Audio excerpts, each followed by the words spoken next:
Story number 1. The snowbound hitchhiker. The snow was coming down thick, swallowing the road ahead like a slow-moving avalanche.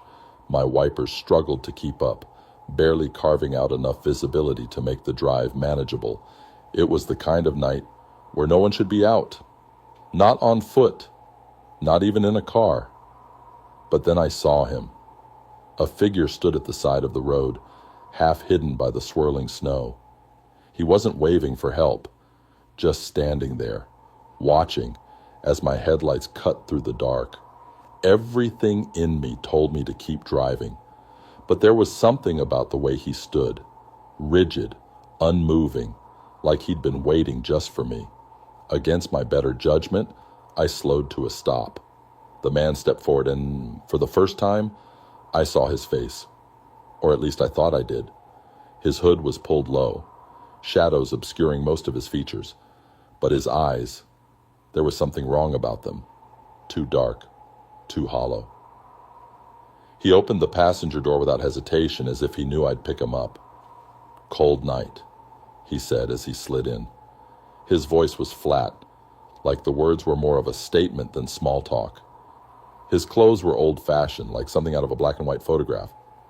A long, tattered coat, boots caked in ice.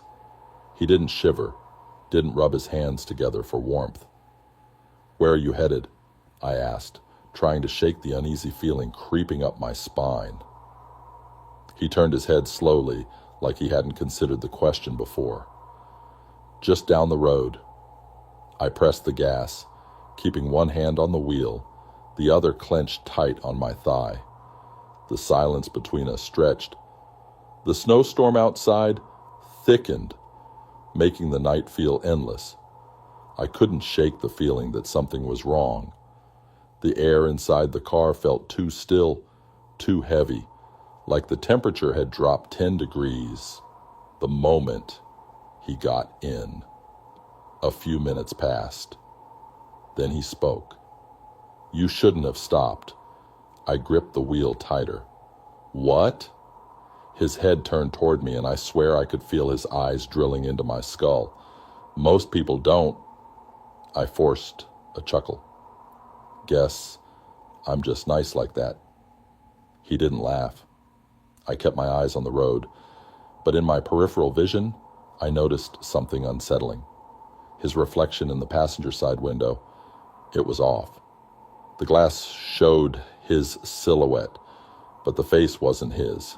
It was blurred, shifting, like a distortion in an old TV screen. My hands went clammy. I swallowed hard and focused straight ahead. The highway was nothing but an endless tunnel of white. The trees lining the sides, disappearing into the dark.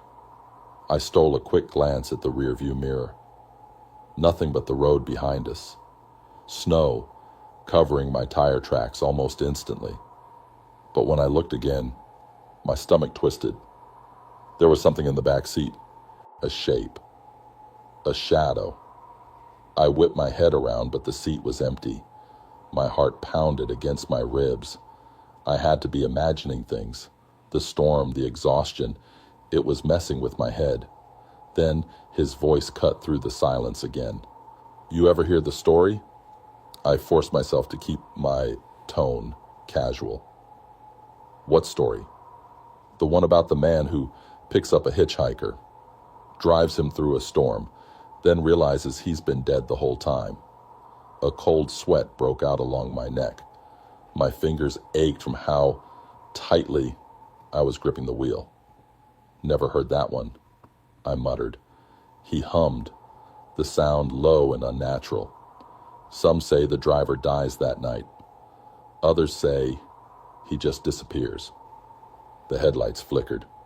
The dashboard lights dimmed for half a second before flaring back to life.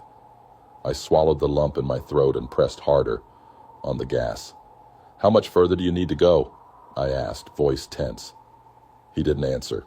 I turned my head just for a second. He was staring at me, lips curled into something that wasn't quite a smile. The headlights caught something up ahead.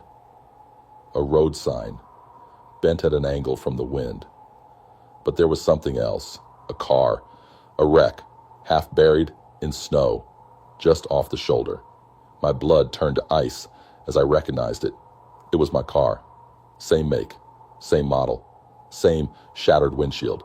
A hand poked out from the driver's seat, limp, frozen, and the face, my face, staring up at the sky, eyes glazed over with frost. I slammed the brakes. The car skidded, tires screaming against the ice. I whipped around to the passenger seat, empty. The door was wide open, snow swirling in like an unwelcome guest. My heart hammered as I threw the car into drive, speeding away from the wreck, from the impossible. My breath came in sharp gasps, my pulse a wild drumbeat in my ears. The road stretched on endlessly, the blizzard swallowing everything behind me. My mind raced, searching for logic, for an explanation, but there was none. Then, a whisper. You shouldn't have stopped. I didn't look in the mirror. I didn't turn my head. I just drove. Hours later, I reached a gas station at the edge of the storm. I stumbled inside, hands shaking, breath coming in ragged gasps. The attendant looked up from the counter, eyes widening. You okay, man? He asked. I nodded stiffly, rubbing my arms. The warmth inside felt unnatural after the bone-chilling cold of the drive. Just a rough night. He nodded toward the window, where my car sat, coated in a thin layer of ice. You came down the highway? Yeah. His face darkened. Bad stretch of road. Lot of accidents. I exhaled sharply. Yeah, I saw one. The attendant frowned, looking past me like he was searching for something. You alone? My mouth went dry. I turned my head, slowly, dreading what I might see. The car sat there dark and empty, but in the passenger window, just faintly, was a handprint. I turned back to the attendant. His expression was unreadable, his gaze locked on mine. You shouldn't have stopped. And then, the power went out. Story number 2. The frozen cabin. The road to the cabin was barely visible beneath the heavy snowfall, the trees bending under the weight of ice. The wind howled through the forest, rattling the windows of my car as I drove deeper into the mountains. The rental listing had described the place as secluded, but as the signal bars on my phone disappeared one by one, I realized secluded was an understatement. The plan had been simple: a weekend getaway with 3 close friends. No work, no stress, just a quiet escape. But something about the place felt off the moment we arrived. The air was unnaturally still, the kind of silence that pressed against your ears, making every sound seem louder. Even the snow seemed to fall too quietly. The cabin itself was small, built of old wood that groaned with every gust of wind. The moment I stepped inside, I noticed how cold it was. Not the normal bite of winter air, but a deep, unnatural chill that made my breath come out in thick clouds, even with the fireplace roaring. The walls were bare except for a single framed photograph. Above the mantel, an old black and white image of the cabin itself, taken long before we arrived. By nightfall, the unease had settled into my bones. The others didn't seem to notice. They laughed, poured drinks, played music too loud, drowning out the eerie stillness outside. But I kept catching small things. The door to the bedroom creaked open on its own. The kitchen chairs were slightly moved when I glanced back at them. At first, I told myself it was just my imagination. Then the knocking started. It was faint at first, barely noticeable over the wind. A soft tap, tap, tap against the window. I glanced outside, expecting to see branches swaying against the glass, but there was nothing. Just an endless stretch of white, the snow covering any possible footprints. Did you hear that? I asked, my voice too quiet. Just the wind, Marcus muttered, waving a dismissive hand. The others agreed, but then it came again. Tap, tap, tap. This time it came from the other side of the cabin. Then the back door. Then the small window near the ceiling. The knocks moved, as if something was circling us. My stomach twisted. The wind was strong, but it wasn't strong enough to knock with such deliberate rhythm. I walked to the window, pressing my face close to the glass. My breath fogged the surface. The trees swayed in the distance, their skeletal branches reaching out like fingers, but just beyond the tree line, barely visible against the snow, stood a figure, a person.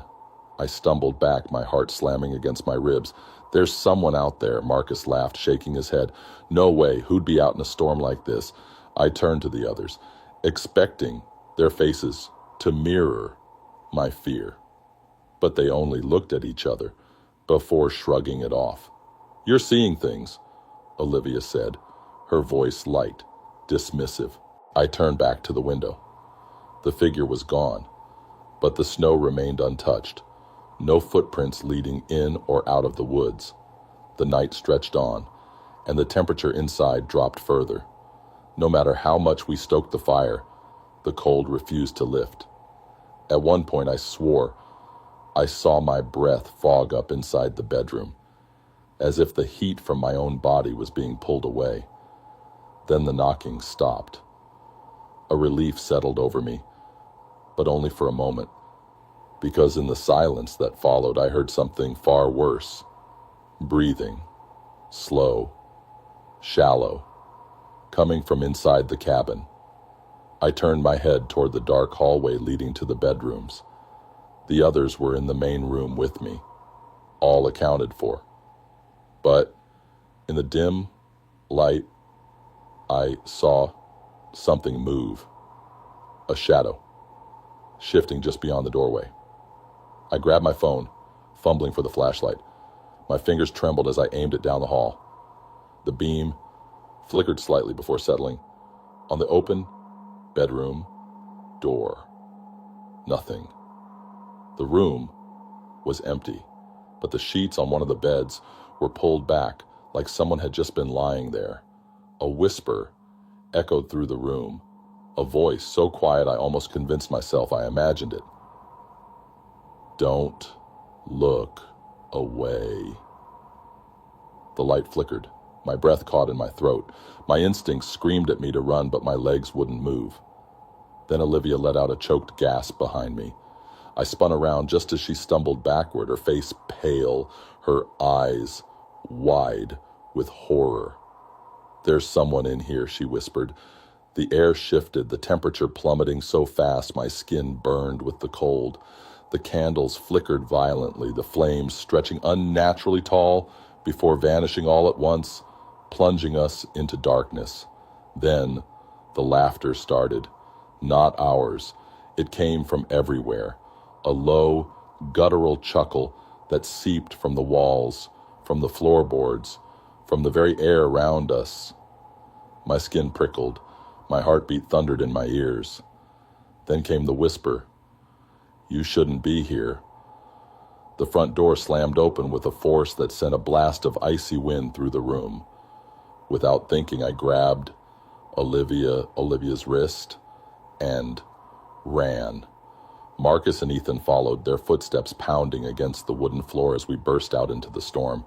The snow swallowed us instantly, the cold biting into our skin, but none of us dared to stop. The cabin loomed behind us, its dark windows like hollow eyes watching our escape. I glanced back only once, and what I saw still haunts me. A figure stood in the doorway. Not quite human, not quite there. Its body flickered like a candle, about to go out, shifting in and out of existence. But its face was mine. The next morning, we reached a nearby town, half frozen, barely able to speak. We told the locals about the cabin, about what we saw. Their expressions darkened. "There is no cabin out there," one of them finally said. "Burned down years ago. Whole family died inside. You must have been lost in the storm." I shook my head. Number we were there. The man's eyes held something unreadable. "Then you were never alone." I still don't know what we encountered that night. All I know is that we barely made it out. And sometimes, when I sleep, I hear that whisper again. "You shouldn't be here." Story number 3. The Last Passenger. The snow was relentless, coming down in thick sheets that blurred the streetlights and swallowed the road ahead. I had been driving for hours. The city behind me now, nothing but a distant glow, swallowed by the storm. My phone signal had died 30 minutes ago, and the Uber app had frozen, leaving me stranded in the system with no new rides. Just one more fare, I told myself. One more, and I'd call it a night. Then the request came through. It was strange. No location, PIN, just an address, typed in manually.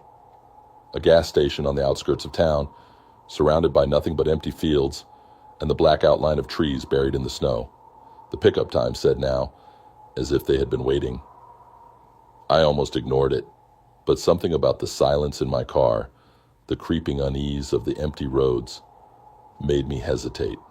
A passenger meant another voice, another presence to break the stillness. So I accepted. Gas station was dead when I pulled in. No attendant, no other cars, just flickering neon lights, humming against the cold.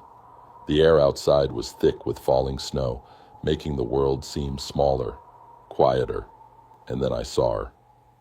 She was standing beneath the station's awning, wearing a thin coat that wasn't nearly enough for this weather. Her long dark hair clung to her pale face, her breath coming out in slow, heavy clouds. She didn't move toward the car. She just stood there, staring. I rolled the window down slightly. "Uber?" She nodded once. No smile, no greeting. Just a small, almost mechanical movement.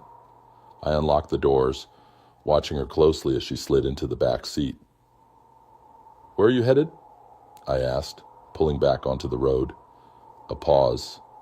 Then, in a soft, flat voice, she said, "Home." I glanced at the address. It was deep in the wooded outskirts, miles away from any real neighborhood. My gut told me something wasn't right, but the storm was getting worse and my options were limited. The ride was silent at first. She didn't speak, didn't fidget, didn't even shiver. Just sat there, staring out the window, her reflection barely visible in the frost-covered glass. A few minutes in, I tried again. "So, were you waiting out there long?" She didn't answer immediately.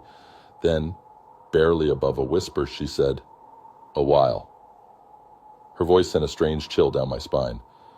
Something about the way she spoke, like she was choosing each word carefully, deliberately. I nodded, keeping my eyes on the road. That's when I noticed it. The rearview mirror.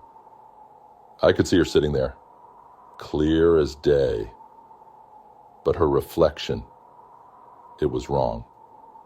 She was facing forward, her head tilted slightly down, hands resting in her lap.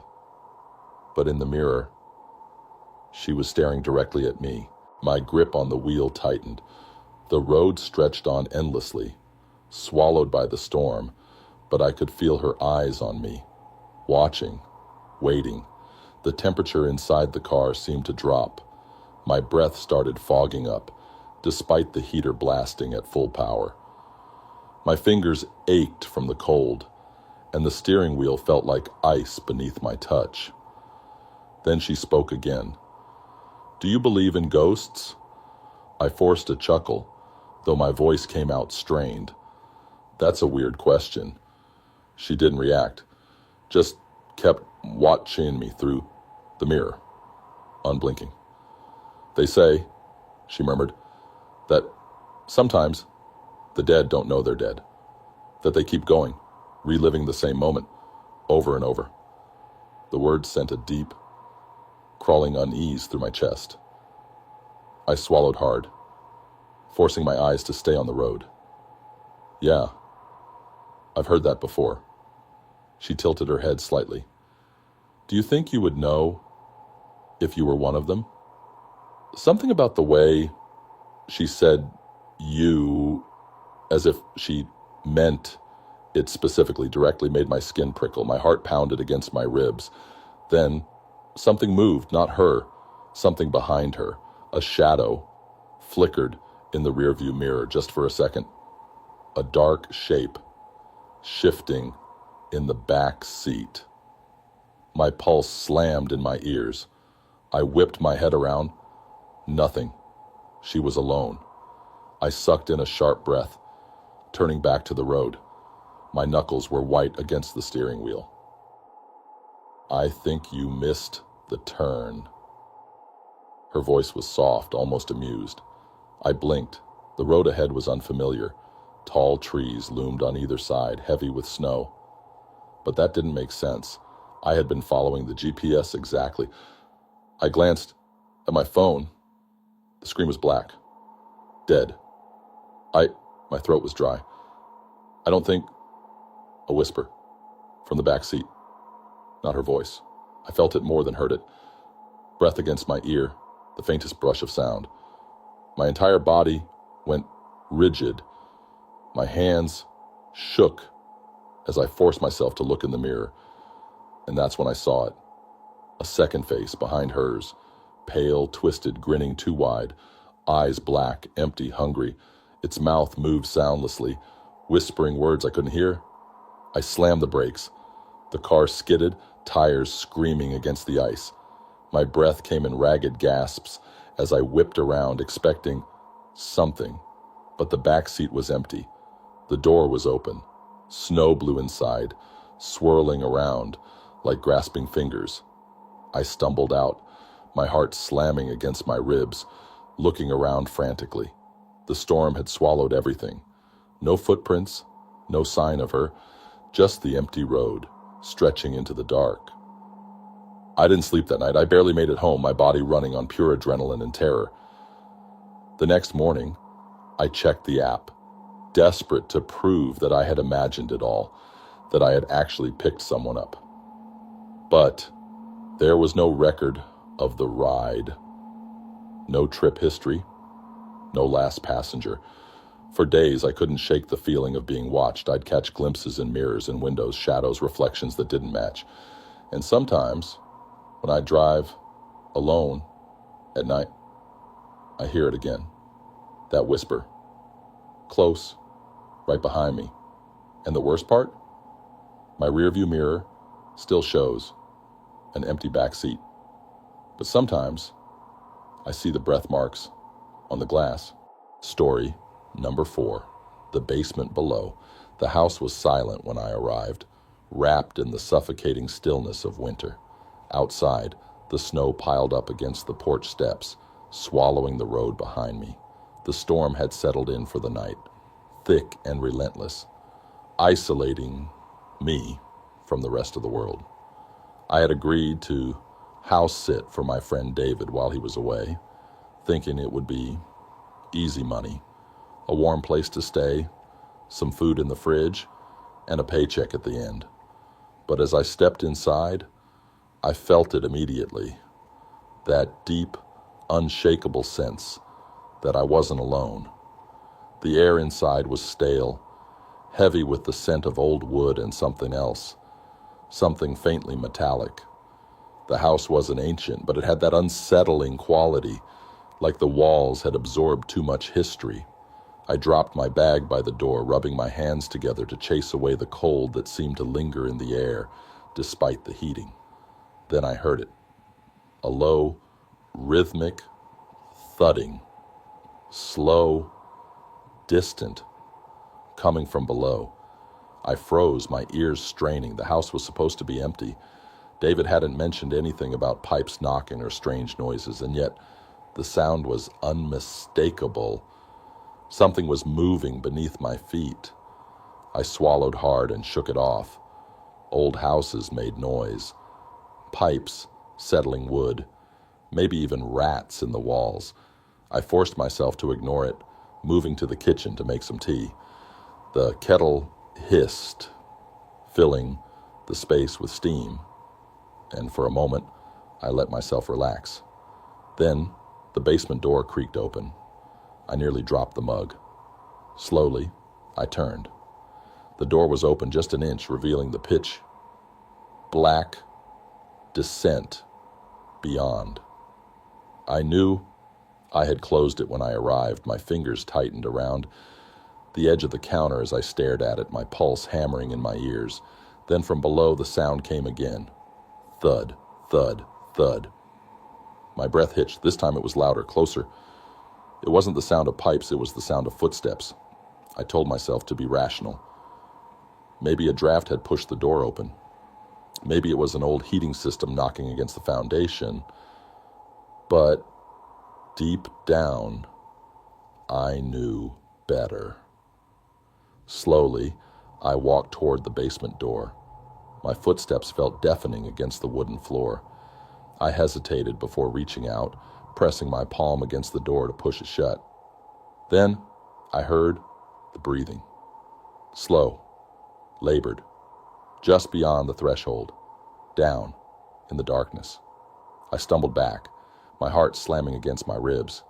The air around me felt thick, heavy. The house seemed to close in, the walls pressing against me. The breathing didn't stop. It stayed there just beneath the floor, waiting. I grabbed my phone, my fingers shaking as I tapped David's name. It rang once, twice. Then, "Hey man, what's up?" I exhaled sharply. "David, does your house have issues?" A pause. "What kind of issues?" I turned, staring at the open basement door. "Something's in the basement." David went quiet. Too quiet. Then finally he spoke. "You didn't go down there, did you?" His voice sent a new kind of fear through me. "Number why?" Another pause. Then, in a low voice, he said, "Lock the door. Now." A shiver ran down my spine.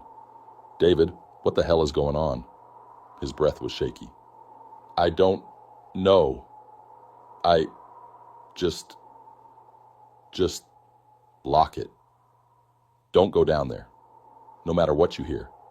A loud thud shook the floor beneath me. I jumped, my grip on the phone tightening. "David, someone is down there." "No," he whispered. "It's not someone." The line went dead. I stared at my phone, my pulse a wild drumbeat in my ears. The basement door remained open, the darkness yawning like a hungry mouth. The breathing had stopped, but that somehow made it worse. I forced my legs to move, stepping forward until I could reach the handle. My fingers trembled as I gripped it, slowly pulling the door shut. The wood groaned as it swung closed. I reached for the lock. Then something knocked from the other side. Hard. I stumbled back, my breath coming in short gasps. The knock came again, more urgent this time. A slow, deliberate rhythm. "Let me out." The words weren't spoken. They weren't even whispered, but I felt them, seeping through the door, pressing against my skull like an unspoken command. I turned and ran. I locked myself in the bedroom, wedging a chair against the door. My heart pounded, my ears straining for any sound, but the house was silent again. I don't know how long I stayed like that, my body rigid with fear, my breath shallow. The storm howled outside, wind rattling the windows. But inside, the silence was suffocating. Then, just as I started to convince myself that I had imagined it, that maybe I was just exhausted, I heard it again. Not from the basement, from inside the room, breathing, slow, ragged, right behind me. I spun around, my phone flashlight trembling in my grip. The light landed on the closet door, slightly ajar. The darkness beyond was thick, unmoving. And then something moved, a shape, a figure, a twisted, contorted thing that barely resembled a person. Its mouth hung open in a silent scream, its hollow eyes locked onto mine. I ran. I don't remember how I got out. The next thing I knew, I was in my car, the house shrinking in the rearview mirror, swallowed by the storm. I never went back. David refused to talk about it after that night. He sold the house months later. When I asked him why, his face went pale. I locked the basement door before I left, he said. The night before you got there. I know I did. He swallowed hard. But when I came back, the door was open, and there were footprints leading out of the basement. I haven't spoken to him since, and I haven't stepped foot in another basement since that night, because sometimes things that belong below don't like to stay there, and sometimes they follow you home. Story number 5, the library that whispers. The library was nearly empty when I arrived, just a few scattered students hunched over their books, the fluorescent lights casting a dim yellow glow over the long wooden tables. Outside, the snowstorm raged, thick flakes piling up against the windows, muffling the world beyond. It was the kind of night where no one should be out, but I had a deadline, and I needed the quiet. I made my way to the farthest corner, where the shelves were taller, and the lights flickered more often, and the silence felt heavier. The air back here always smelled different. Dusty, stale, like the books themselves were aging into the walls. I dropped my bag onto the table and pulled out my laptop. But as I settled in, a noise stopped me, a whisper. It was faint, barely more than a breath against the stillness. I turned, scanning the aisles behind me. Nothing. Just rows of books stretching into the dimly lit distance. I shook it off, convincing myself it was just my imagination. The minutes slipped by. I typed, read, sipped my coffee. The whisper came again. This time, it was closer. I snapped my head up, heart thudding. The library was supposed to be silent, but there it was, a low, urgent murmur just behind the nearest shelf. My skin prickled. I stood slowly, stepping toward the sound, my breath shallow. Hello? My voice barely rose above a whisper itself.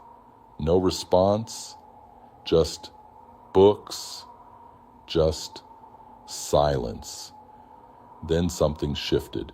A book slid off the shelf, falling at my feet with a dull thud. I stared at it, my pulse hammering. The title was faded, the edges worn. The book had no dust, no signs of neglect, like someone had been reading it. I bent down, hesitating before picking it up. My fingers brushed the cover, and the air around me changed. The lights above flickered, the buzzing growing louder. The library, once warm, was suddenly freezing, my breath curling in the air. I shivered, gripping the book tighter. Then I heard it again, a whisper, right against my ear. I spun around, my heart slamming against my ribs. No one. And the library stretched out, still and empty. But the whispering didn't stop. It was all around me now, voices layered over one another, some frantic, some pleading. Help us. The words sent ice through my veins. I dropped the book and stumbled back, my mind screaming at me to leave, but my legs wouldn't move. My eyes locked onto the shelves, onto the gaps between the books. There were eyes staring back, not human. Dark, empty voids that seemed to pulse, shifting as if the shelves themselves were breathing. The voices grew louder, swelling into a desperate chorus, whispering things I couldn't understand. Then, silence. The air was still. The library returned to its previous state, the lights humming softly, the whispers gone. The book still lay at my feet, closed. My hands trembled as I reached for my bag, ready to get the hell out of there. But then something else caught my eye. The book I had dropped. It wasn't the same anymore. The cover had changed. It now had my name on it. My blood turned to ice. My hands shook as I reached for it again, hesitating before flipping it open. The pages were blank at first. Then words began to appear, forming as if written by an invisible hand. You are not alone. I snapped the book shut and shoved it onto the shelf, backing away as fast as I could. My breath was shallow, my body screaming at me to run. And then I saw her. A girl, standing at the far end of the aisle, half hidden by the shelves. Her clothes were old, faded. Her hair hung limply around her pale face. And her eyes were the same voids I had seen between the books. I couldn't move, couldn't breathe. She lifted one hand and pointed behind me. I turned, dreading what I would see. The rows of bookshelves stretched on endlessly.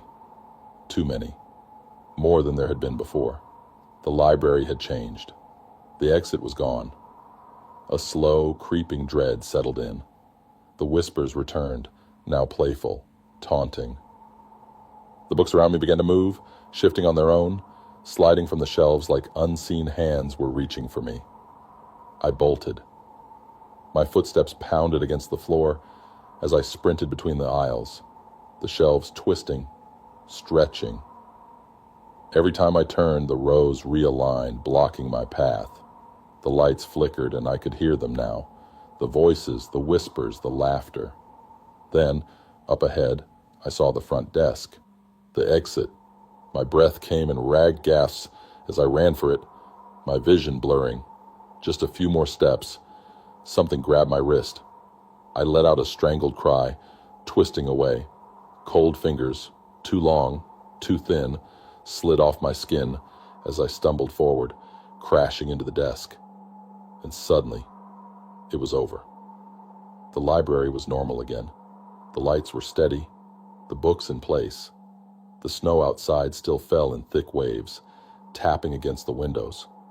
But my wrist, where it had grabbed me, was ice cold, the skin tinged blue.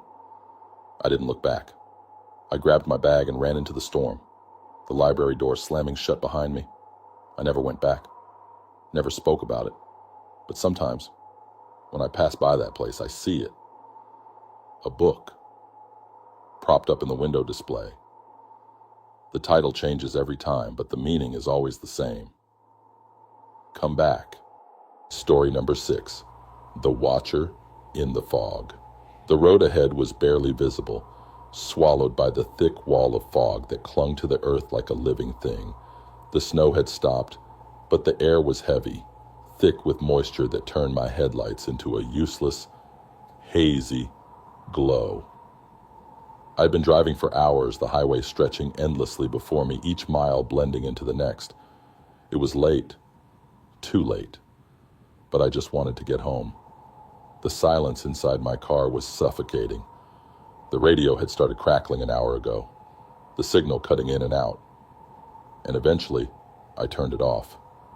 Now, the only sound was the faint hum of my engine and the rhythmic thud of my tires against the icy road. Then I saw it. A figure, standing motionless on the side of the highway. I barely had time to react. My foot hovered over the brake, my grip tightening on the wheel.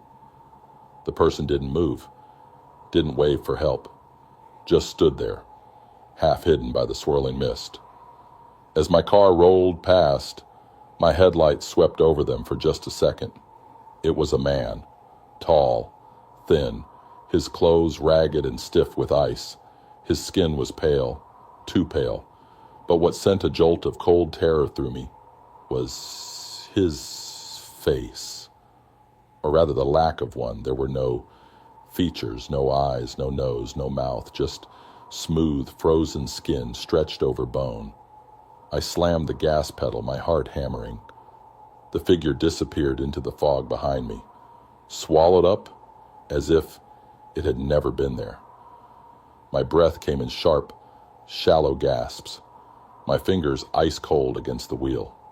It had to be a trick of the light, a shadow, an illusion created by exhaustion. Then I looked in the rearview mirror. He was standing in the middle of the road, closer than before. My stomach twisted, a deep primal fear sinking into my bones. He hadn't walked. He hadn't moved. And yet, there he was. I pressed harder on the gas, my car skidding slightly on the icy pavement. My pulse roared in my ears, my breath coming in ragged gulps. I kept my eyes on the road, refusing to look back again. But I felt it, the weight of his gaze, even though he had no eyes. The fog thickened, curling around my car like grasping fingers. The world outside the windshield disappeared, leaving only a narrow stretch of road, illuminated by the weak glow of my headlights. The air inside the car grew colder, my breath turning to mist. Then, out of the corner of my eye, I saw him, not behind me, beside me, pacing the car. I didn't want to look, but I couldn't stop myself. My head turned just slightly, and my stomach dropped. He was keeping pace with me, his feet never touching the ground, his body gliding effortlessly through the fog. His head was tilted toward me, as if watching, as if waiting. I slammed the brakes. The car skidded, tires screaming against the ice. My body jerked forward, the seatbelt biting into my chest. For a moment, everything was still. Then I turned my head. He was gone. The road was empty. The fog had thinned slightly, revealing the dark silhouettes of trees lining the highway. My hands shook as I gripped the wheel, my breath coming in short, uneven bursts. I swallowed hard, forcing myself to focus. I was exhausted, sleep deprived. My mind was playing tricks on me, but then something tapped against my window, software slow, deliberate. I turned my head, dread pooling in my stomach, a hand, pale, boneless, pressed flat against the glass. My body locked up. My breath caught in my throat. My skin prickled with the overwhelming sense that I was not supposed to see this, that whatever was out there, whatever was watching me, did not belong in this world. The fingers dragged slowly down the window, leaving streaks of frost in their wake. Then the whispers started. Software, almost gentle, dozens of voices layered over one another, slipping through the fog like a melody I couldn't understand. Then one voice rose above the others. "Let us in," I screamed.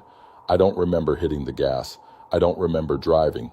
The next thing I knew, I was miles away, the fog behind me, my car swerving dangerously across the icy road. I didn't stop until I saw the lights of a gas station up ahead. I pulled in, tires skidding to a halt, my hands locked around the wheel. The station was empty, the neon sign flickering weakly against the dark. I stumbled inside, my legs trembling beneath me. The clerk looked up, his face creased with mild concern. "You all right, man?" I didn't answer. I couldn't. He glanced past me, toward my car, his brow furrowed. You came from the highway?" I nodded, my throat too dry to speak. He exhaled sharply, rubbing his chin. "You see anything out there?" A shiver ran down my spine.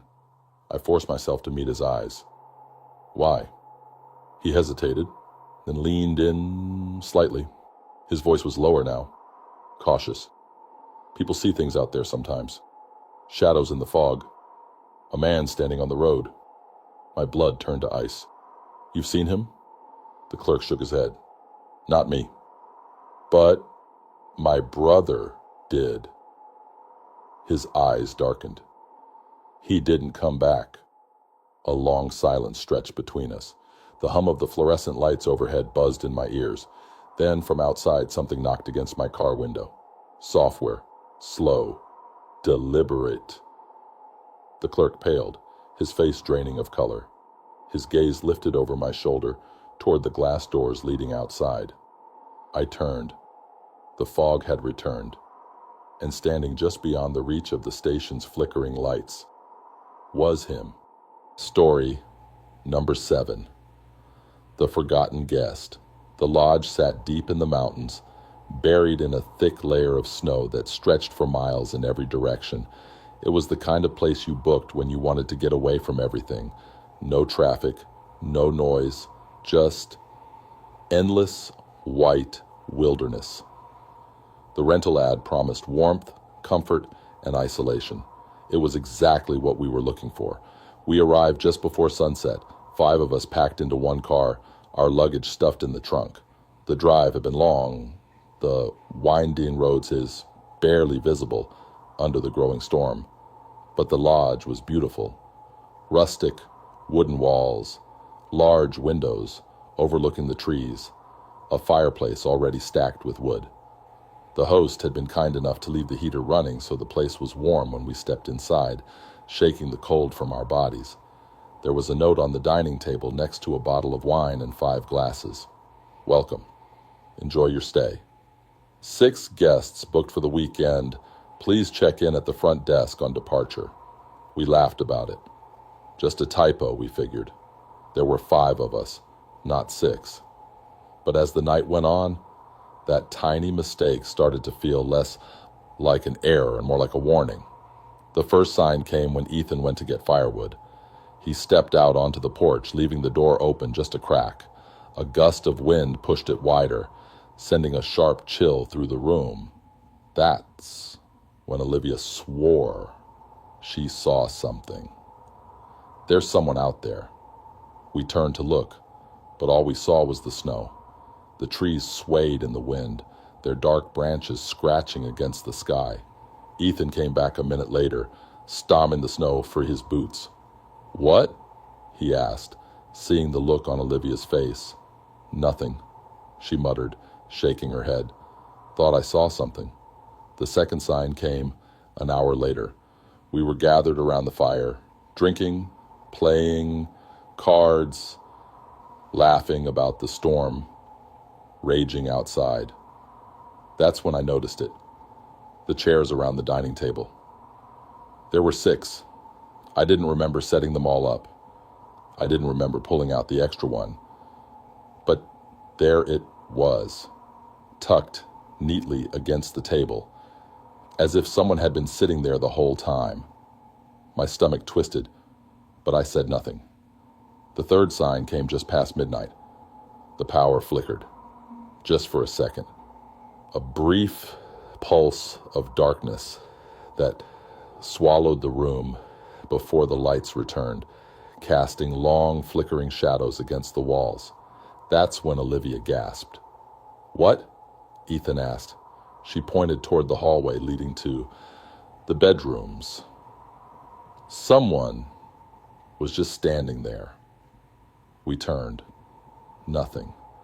Just the open door to the dark hallway leading to the empty rooms beyond. "You're freaking yourself out," Marcus said, but his voice wasn't as confident as usual. We tried to laugh it off, to shake off the growing unease that had settled over the room. But the night didn't let us forget. At 2 a.m. we heard footsteps, software slow, moving across the upstairs hallway. We all heard it. We sat frozen, listening as the sound traveled above us, moving from one end of the lodge to the other. Then it stopped, right above us. No one spoke. No one moved. We just sat there staring at the ceiling at the spot where something or someone was standing. Then came the whisper. It wasn't loud. It wasn't clear. Just a soft murmur, like wind slipping through the cracks. But it was enough. We ran. We grabbed our jackets, our boots, our bags, throwing open the front door, despite the storm raging outside. The cold hit us like a wall, the snow blinding, the wind howling. But we didn't care. We piled into the car, slamming the doors, breath fogging up the windows. Ethan turned the key. The engine wouldn't start. Panic set in. We fumbled with our phones, but there was no signal, no way to call for help. We sat there, trapped in the car, staring at the lodge through the windshield. That's when we saw it. Through the window, standing in the flickering light of the fire, was a figure, motionless, watching. It wasn't one of us. And then the lodge lights went out. The car engine roared to life. Ethan didn't hesitate. He slammed his foot on the gas, sending us skidding down the icy road, away from the lodge, away from whatever had been inside. We didn't stop until we reached the nearest town, an hour away. We stumbled into a small motel, shaking from the cold, from fear, from the impossible. We told the clerk what happened. His face paled. "That lodge," he said. "It hasn't been rented in years." We stared at him. "That's not possible." He nodded, his voice grim. "The last group that stayed there," he hesitated. "They never left. 5 guests checked in. 6 were found." I don't remember what we said after that. I don't remember anything except the cold, settling deep in my bones. The whisper still echoing in my ears. We never spoke of that night again. But sometimes, when I wake up in the dark, I feel it. Like someone is still watching. Like we never really left. Story number 8. The man in the motel mirror. The storm had swallowed the highway, turning the road into a blur of white and shadow. My wipers scraped uselessly against the windshield, barely keeping up with the snow. I had been driving for hours, exhaustion settling deep into my bones when I saw the glowing vacancy sign flickering through the storm. A small roadside motel, the kind that looked half abandoned, its neon lights buzzing weakly against the cold. I didn't have a choice. The storm was only getting worse. The lobby was empty when I stepped inside, except for an old man behind the counter. He barely looked up as I approached, his fingers tapping against an ancient-looking register. The air smelled stale, thick, with a scent of dust, and something faintly metallic. I pulled out my wallet, ready to check in. "Just for the night," I said. The old man slid a key across the counter, his hands slow, deliberate. "Room 12, he muttered, barely glancing at me.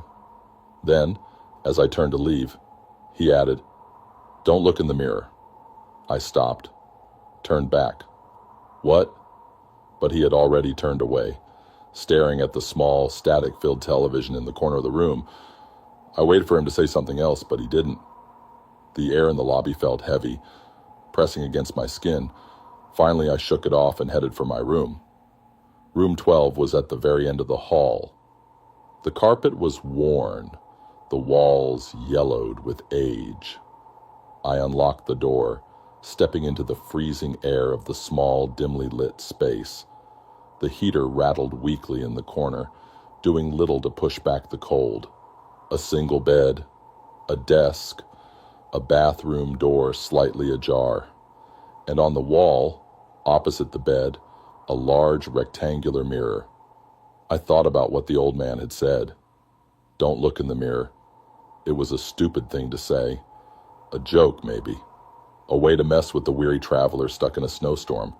But as I set my bag down and peeled off my jacket, I felt it, that small, nagging itch of unease creeping up my spine. I turned toward the mirror. My reflection was normal, tired, hollow-eyed. I looked away, shaking my head. The storm rattled the windows, wind howling against the thin walls. I sat on the bed, rubbing my face, exhaustion pressing down on me. I needed sleep. Just a few hours, then I'd be back on the road. That's when I heard it. A soft sound, like something moving. I froze, listening. The heater rattled, the wind howled. But beneath that, something else. A slow, deliberate shift. The sound of weight, moving against the floor. I turned my head toward the mirror, my breath caught in my throat. The reflection had changed. I was still sitting on the bed, but my reflection wasn't looking at me anymore. It was staring past me toward the bathroom door. A wave of ice-cold Fear washed over me. I turned sharply, my pulse hammering. The bathroom was empty. The door stood slightly open, just as it had when I arrived. I looked back at the mirror.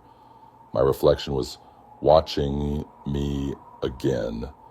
Every hair on my body stood on end. My chest felt tight, my breath coming in shallow gasps. It had to be exhaustion, a trick of the light. I shook my head, forcing myself to lie down. I closed my eyes, tried to slow my breathing. Then, creak. The bed shifted. I went rigid. My body locked up, every muscle frozen in place. It was subtle, almost imperceptible, but I felt it, like someone had just sat down beside me. I didn't move, didn't breathe. My skin prickled with the overwhelming sense that if I turned my head, if I opened my eyes, something would be there. The room was silent. Then, the whisper. Low, close, right beside my ear. Why did you look? A jolt of terror shot through me. My body moved before my brain could catch up. I lurched forward, flipping on the bedside lamp, heart hammering. The room was empty. The door was still shut. But the mirror, I wasn't alone in the reflection. A figure stood behind me, tall, gaunt, its skin pale, almost translucent, stretched too tightly over its skull. Its mouth was open in a soundless scream, its hollow eyes locked onto mine. I spun around. Nothing. I turned back to the mirror. The figure was closer. I stumbled back, my breath coming in ragged gasps. My reflection was no longer my own. The thing was me now. Same clothes, same posture, but the eyes, the face, wrong, twisted, grinning. The lights flickered. The air turned ice cold. Then the reflection moved. Not me. The thing in the mirror. It took a step forward, and then it pressed both hands against the glass. Let me out. The whisper slid through the room like a blade, slicing through my panic. I lunged for my bag, grabbing my keys, shoving my feet into my boots without tying them. I didn't care. The lights flickered again. The whisper turned to laughter, low, guttural, reverberating through the walls. Then, crack. The mirror. A single jagged crack ran down the center, splintering through my twisted reflection's face. I ran. I don't remember bursting through the motel door. I don't remember flying down the hallway, past the empty front desk, past the old man who didn't even look up as I sprinted into the snow. I didn't stop until I reached my car, my breath coming in sharp gasps, my fingers trembling as I jammed the key into the ignition. The engine roared to life. I slammed my foot on the gas, the tires skidding against the ice as I sped away, the motel shrinking in my rearview mirror. I didn't look back. I didn't stop.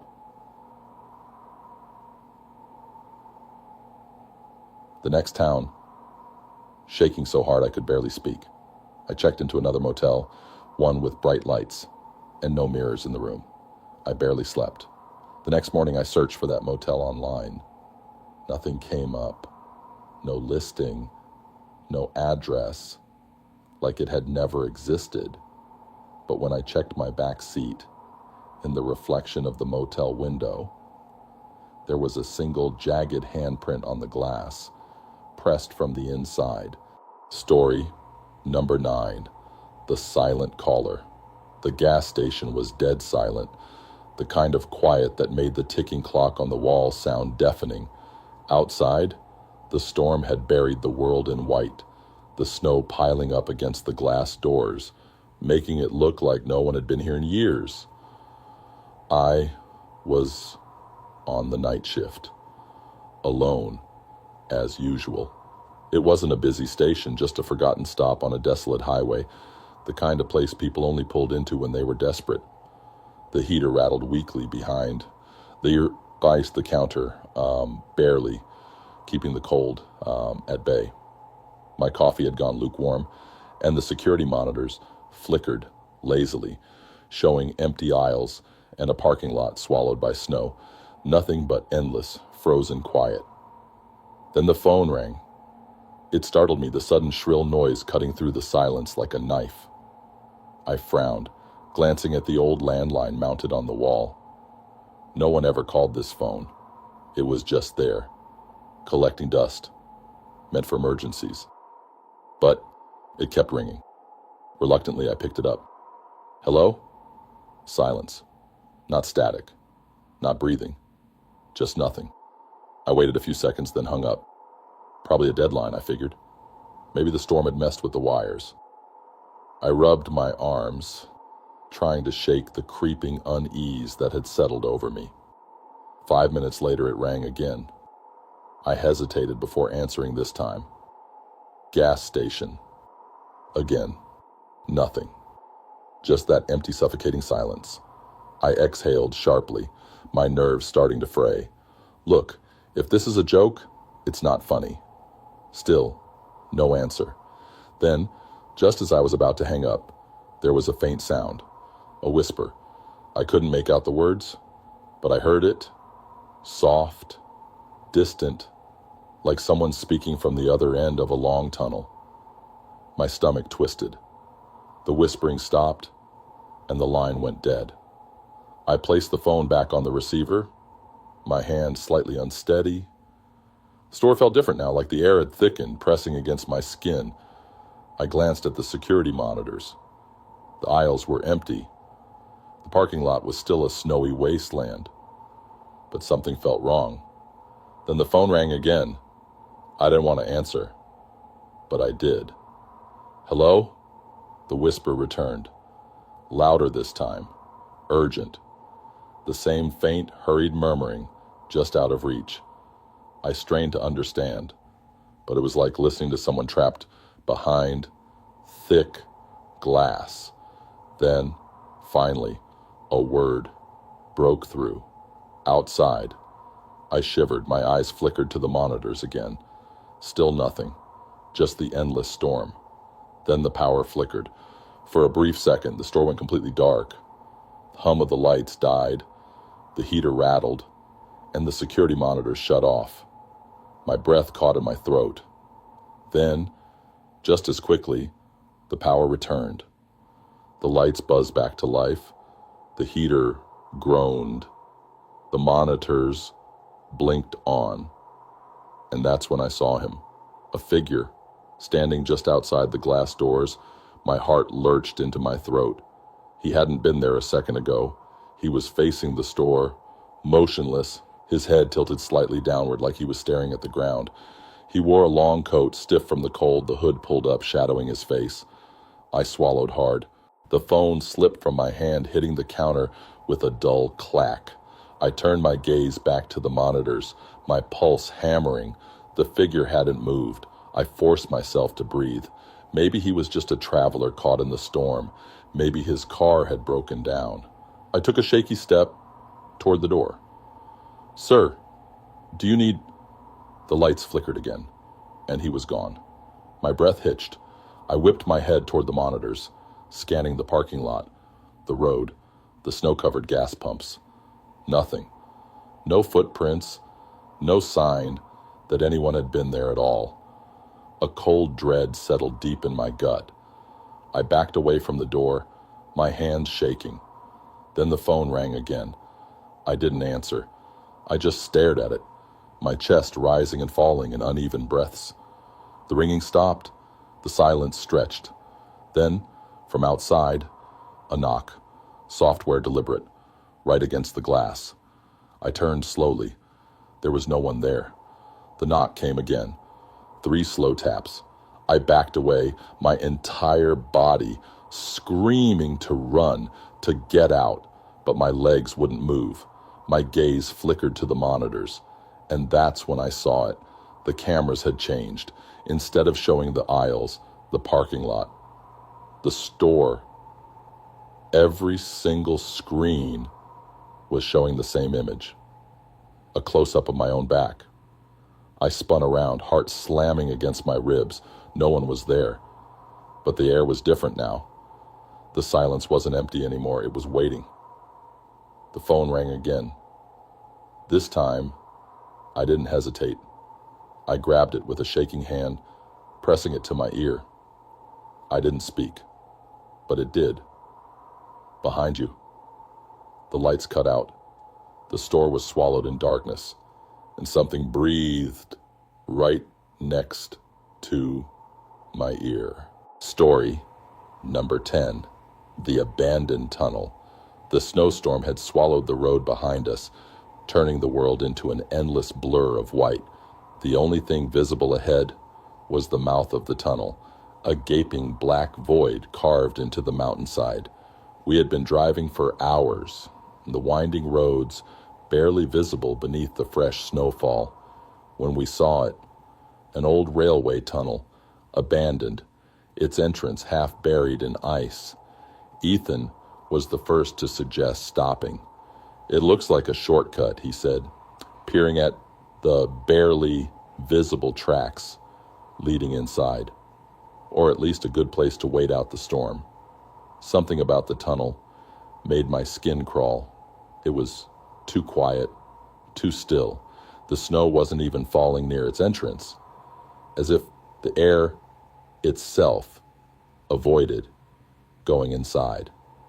But the wind was howling, and the temperature was dropping fast. We had no other choice. We pulled the car just inside the tunnel, the headlights slicing through the thick darkness. The interior stretched on endlessly, the stone walls slick with moisture, icicles hanging from the ceiling like frozen teeth. The railroad tracks ran deep into the blackness, disappearing into the unknown. "This place is creepy as hell," Olivia muttered, hugging herself. "Better than freezing to death," Marcus replied, shutting the engine off. The silence that followed was suffocating. We sat there for a while, the only sound our own breathing, the occasional creak of the car as it adjusted to the cold. The headlights barely illuminated more than a few feet ahead, but the longer I stared, the more I felt like something was staring back. Then the sound came, a distant lick, clack, faint at first, echoing through the tunnel but growing louder. I turned to Ethan. "Did you hear that?" He nodded, his face pale. It was rhythmic, steady, like footsteps or a train. The idea made no sense. This tunnel had been abandoned for decades. The tracks were rusted, barely intact, but the sound didn't stop. Click-clack, click-clack, click-clack, coming closer. Then the headlights flickered, just for a second. A brief pulse of darkness that swallowed everything. And when the light returned, there was a figure standing further down the tunnel. I barely had time to register it before the lights flickered again, and it was gone. Olivia gasped. "Tell me you saw that." No one spoke. The headlights flickered again. This time the figure was closer, not walking, not running, just there. Then the car battery died. Darkness swallowed us whole. For a second, all I could hear was my own heartbeat, loud and erratic in my ears. I reached for my phone, the screen casting a weak glow over the car. Click-clack, click-clack, click-clack. I turned toward the sound, my breath catching in my throat. Something was coming. A shape moved in the darkness, barely visible in the dim light of my phone. It was tall, impossibly thin, its body distorted, its limbs too long. And then I saw its face, or rather, the lack of one. Its head tilted slightly, like it was watching us. The air turned frigid. My breath came out in thick, shaky clouds. My fingers trembled as I reached for the door handle, my entire body screaming to run. Then, the whisper. Software right, next to my ear. "You shouldn't be here." I lunged for the door, shoving it open, the cold night air hitting me like a wall.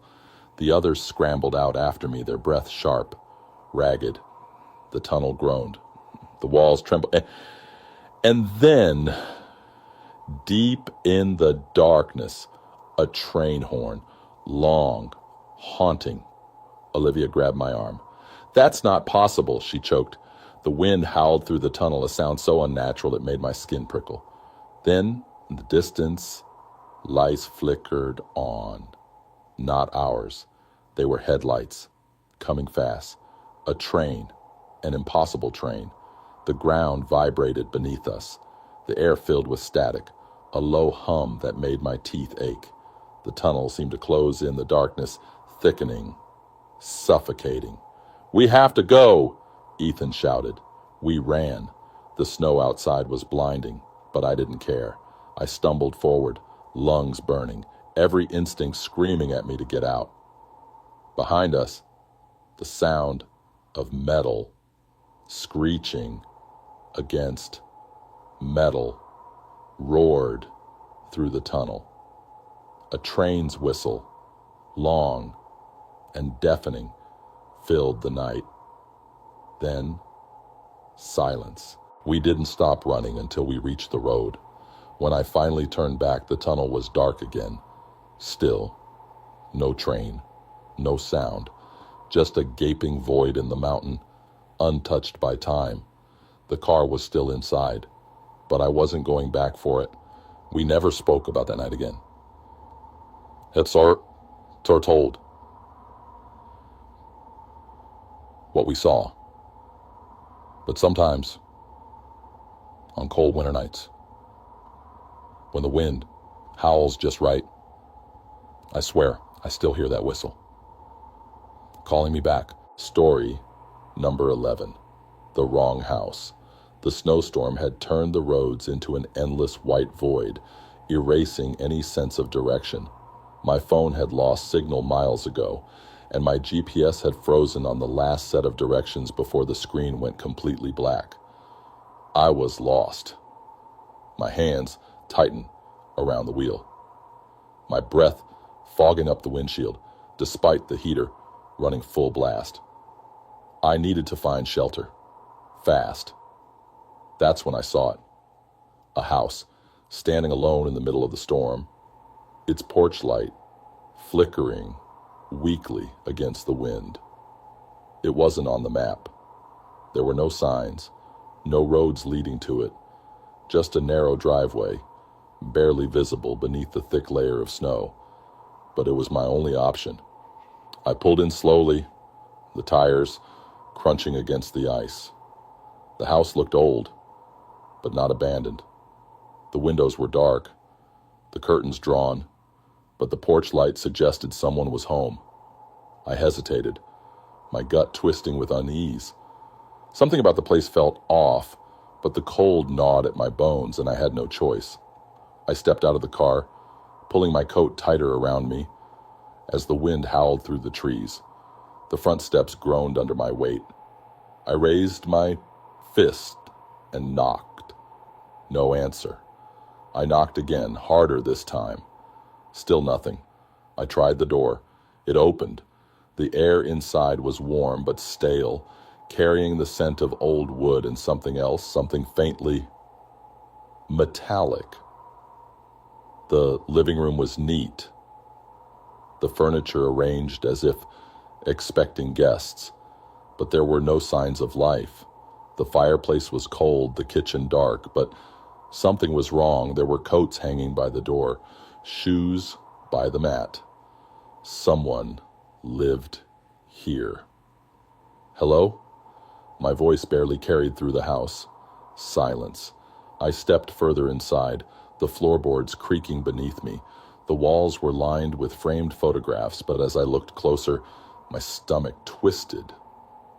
The pictures were old, faded, black and white, but each one had something unsettling in common. In every single photo, the people were standing in the exact same position, same posture, same expressions, like they had been posed. I swallowed hard and kept moving. Down the hall, a door was slightly ajar, light spilling from the gap. My pulse quickened. Someone had to be home. I stepped closer, my breath shallow. I pushed the door open. It was a bedroom. Neat. Almost too neat. The bed was made, the dresser was dust-free, But there was something strange about the mirror on the wall. It was cracked, a single jagged line splitting the glass down the middle. My reflection looked back at me, but something was off. The crack distorted my face, stretching it unnaturally. Then behind me, movement. I spun around, heart slamming against my ribs. Nothing. The hallway was empty. But I knew. I had seen something shift in the mirror. A cold sweat broke out along my spine. I needed to get out. I turned back toward the front door, my steps quick, unsteady. The air felt heavier, the walls pressing in. But as I reached the living room, I froze. The pictures, they had changed. The same people were there, in the same stiff poses. But now, their heads were turned. Their eyes were looking at me. My pulse roared in my ears. My skin prickled with a sensation of being watched. I took a shaky step back. The lights flickered, and then, from upstairs, a slow, deliberate footstep. I bolted for the door. The handle was ice cold beneath my grip. I twisted it hard, locked. I hadn't locked it. Another footstep, then another, coming down the stairs. My breath hitched. I forced myself to turn my head, to look. A figure stood at the top of the staircase, tall, still, its face. It wasn't a face, it was my face. Distorted, stretched, wrong. My reflection from the cracked mirror. It tilted its head, watching me with my own hollow eyes. Then it moved, not walking, not running, gliding, coming straight for me. I threw myself at the door, yanking, pulling. The lock clicked. The wind slammed into me as I stumbled outside, the cold searing my lungs. I didn't stop. I didn't look back. I dove into my car, hands shaking as I jammed the key into the ignition. The engine roared to life. My breath came in ragged gasps as I floored the gas pedal, the tires spinning before catching grip. The house disappeared in the rearview mirror, swallowed by the storm. I drove for hours, my mind racing, my pulse refusing to settle.